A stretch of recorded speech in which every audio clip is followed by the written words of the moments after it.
Blood pressure के लिए losartan, telmisartan, वल्सार्टन और ओल्मासार्टन नामक बहुत सारी ऐसी दवाइयां हैं जो बहुत ज़्यादा रेगुलर यूज़ की जाती हैं थ्रू आउट वर्ल्ड। भारत में भी ये यूज़ की जाते हैं।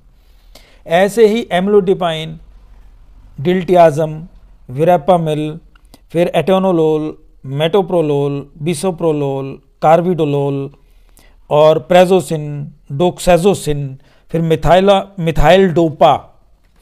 ये इंपॉर्टेंट मेडिसिन मैं इसलिए आपको नाम बता रहा हूं क्योंकि हो सकता है इसमें से एक आधी दवाई आप भी यूज़ करते हो, रेगुलर इसके क्लाइंट हो, कस्टमर हो इस मेडिसिन के।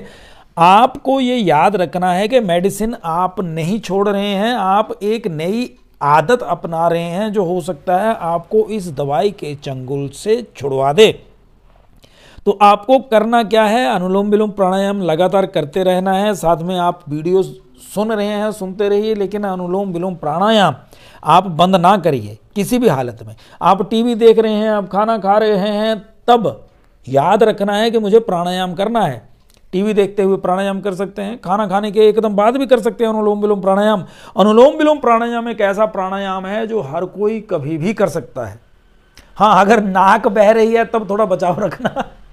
अदरवाइज देखिए, ब्लड प्रेशर, हार्ट के पेशेंट इसको 2 से 3 घंटे 4 घंटे तक ले जाइए। नींद नहीं आती है, एंजाइटी की दिक्कत है, किसी भी तरह के नर्वस सिस्टम में प्रॉब्लम है, ब्रेन में दिक्कत है, ये सारी चीज़ों को एकदम से बिना किसी साइड इफेक्ट के मैनेज करता है अनुलोम विलोम प्राणायाम। तो आपको करना यही है, मेडिकेशन आप डॉक्टर की सलाह से लेते रहें, अनुलोम विलोम प्राणायाम आप रेगुलर करते रहें।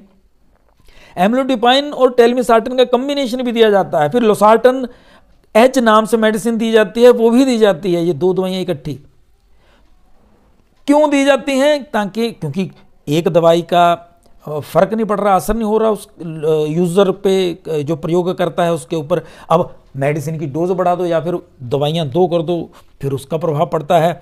यानी कि आपको कोशिश ये होती है, डॉक्टर की भी यही होती है कि आपको वो ठीक करे, लेकिन जब नहीं असर करती कोई दवाई तो फिर उनको नई नई दवाइयां यूज करनी पड़ती हैं। एटेनोलोल एम्लोडिपाइन का कॉम्बिनेशन बहुत ज़्यादा यूज में है। रेमिप्रिल हाइड्रोक्लोरोथायाजाइड का कॉम्बिनेशन है, ये भी बड़ा इंपॉर्टेंट प्रयोग मेडिसिन में एक आता है, लेकिन इनके साइड इफेक्ट्स भी होते हैं। धीरे धीरे इनकी क्वांटिटी यानी इनकी पोटेंसी बढ़ती चली जाती है और आपको और ज़्यादा प्रॉब्लम्स आनी शुरू हो जाती हैं, यानी कि इसका साइड इफेक्ट बढ़ता है। आप एकदम से तो दवाई बंद नहीं कर सकते, तो आपको करना यही है कि दवाई खाते रहिए और दबा करके अनुलोम विलोम प्राणायाम करिए बिना किसी डाउट के। देखो, ये जितने भी मेडिसिन हैं ये भारत में तो इन्वेंट हुई नहीं, ठीक है ना।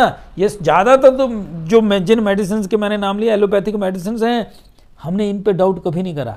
लेकिन अनुलोम विलोम प्राणायाम हमारे बुजुर्गों ने, हमारे ऋषि मुनियों ने, हमारे वैज्ञानिकों ने हम सबको बताया, हमारे पूर्वजों ने ये ढूंढा हुआ था। इसके ऊपर हमें डाउट हो जाता है। स्वामी रामदेव ने ध्वजा फहरा दी वर्तमान काल में कि प्राणायाम करो तो आपको दवाइयों से छुटकारा मिलेगा।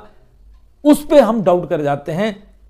लग क्या रहा है हमारा भाई, इसमें तो कुछ ऐसा है ही नहीं, कोई पैसा नहीं लग रहा, सांस तो आप ले ही रहे हैं, तो एक नाक बंद करके दूसरी तरफ से सांस ले लो, फिर दूसरी तरफ छोड़ दो, असर हो जाएगा।